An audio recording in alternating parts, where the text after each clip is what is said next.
Hey guys, I've made a lot of progress over the past 3 to 4 weeks. I've got the turbos mounted. I'm starting to build the brackets for the radiator. I gotta bend the tabs down there so they'll fit down along the frame rails. I got the turbos turned in. I had them turned straight up to where they were up here and you could see them and everything, but the way that the hood lays, the hood comes and goes up about halfway across the car. So I would have had to cut a giant hole on each side of the hood, which would have looked terrible. So this was my next option. So I've decided that I'm going to lay them in like this, and I'm going to build like a little box back here to protect them.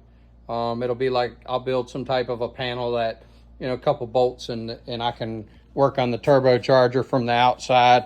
Also, it'll be easier to run the exhaust down through the fender and have it drop out.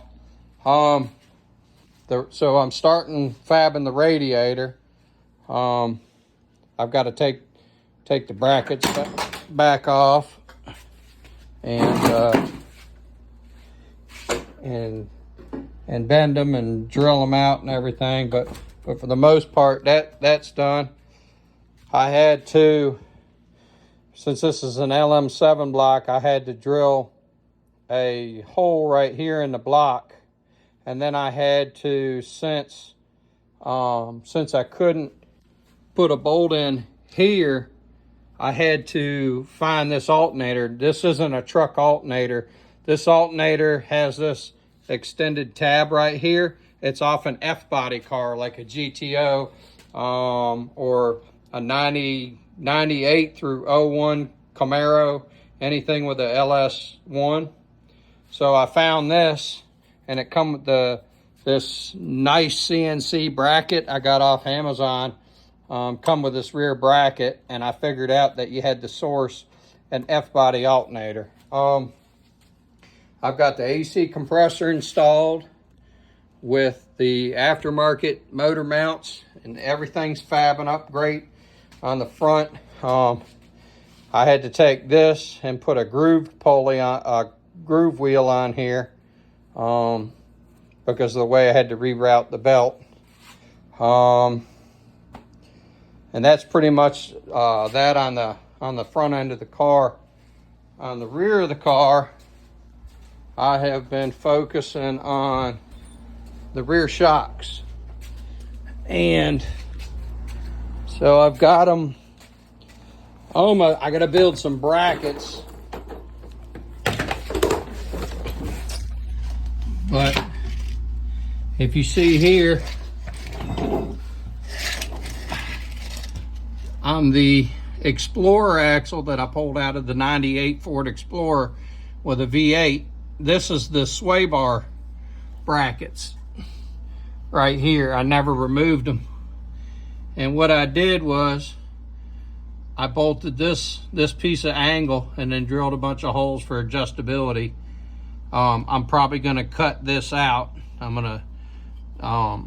This is where I want the shock. So I've got the shock mounts the way I want them. I've got to build a bracket for here for the frame, and then cut the pipe to size so it doesn't hang out. So that's where I'm at with that.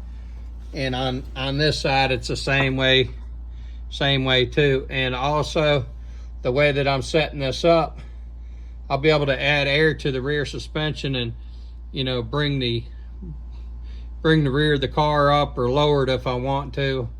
Which, I figured if I got to buy the shocks, I might as well spend about the same amount of money and just pick the right stuff. So that's where I am with that.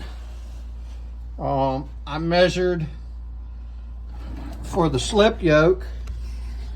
Let me slide that. I measured for the slip yoke.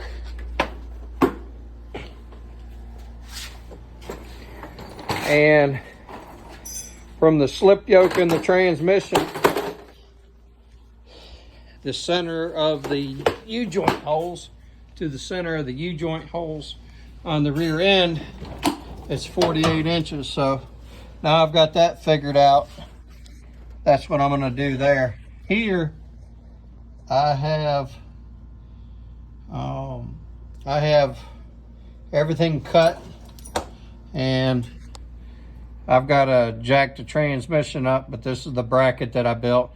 I've got to jack it up flush with the cross member bar and then finally tack it in. I'm not ready to do it yet, but I've got all this stuff clamped in, and then I built these brackets on each side and drilled the frame.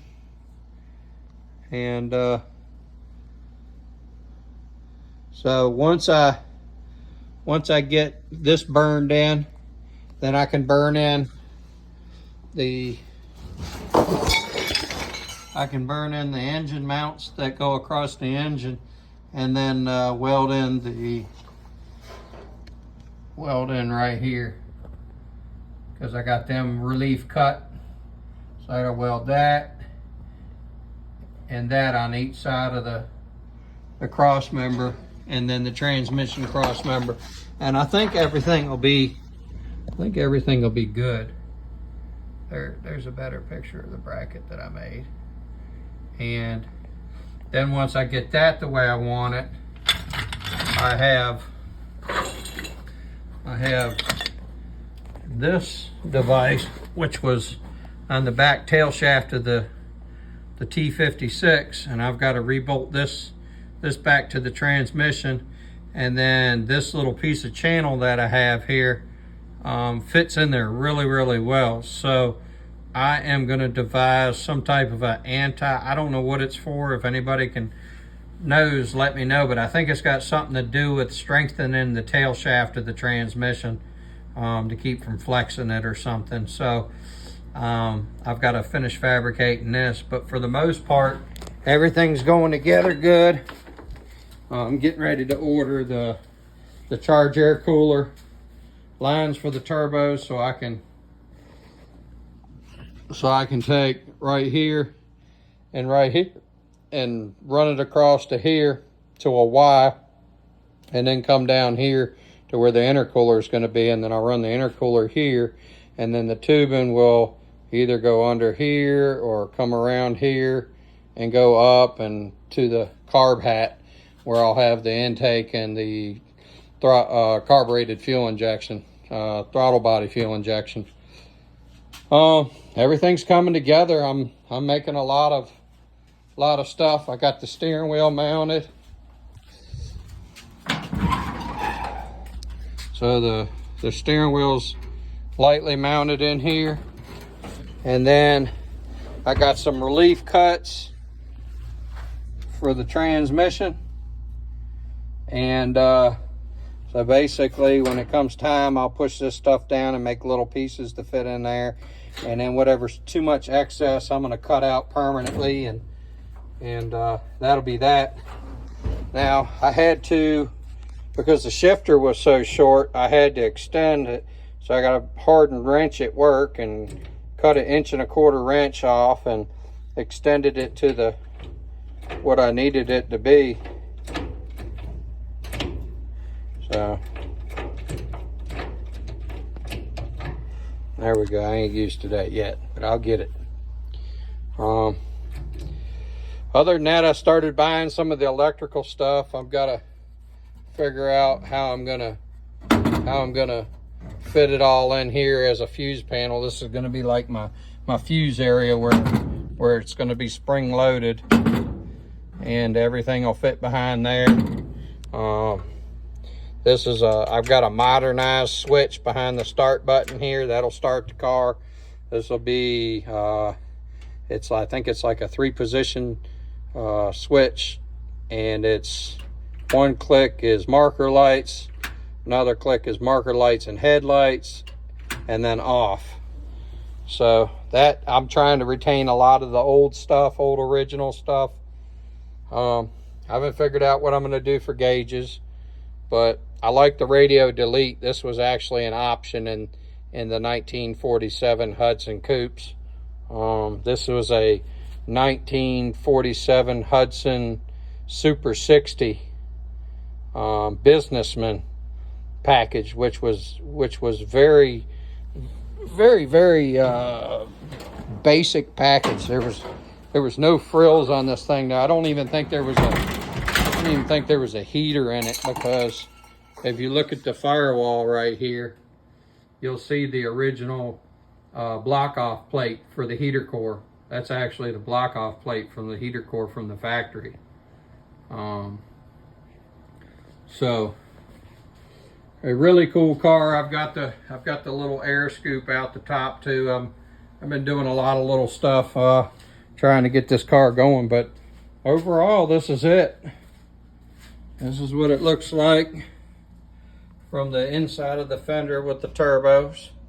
So I'll cut some of this out and then route it into the fender and down, and that'll work. All right, well, thank you. Thanks for watching.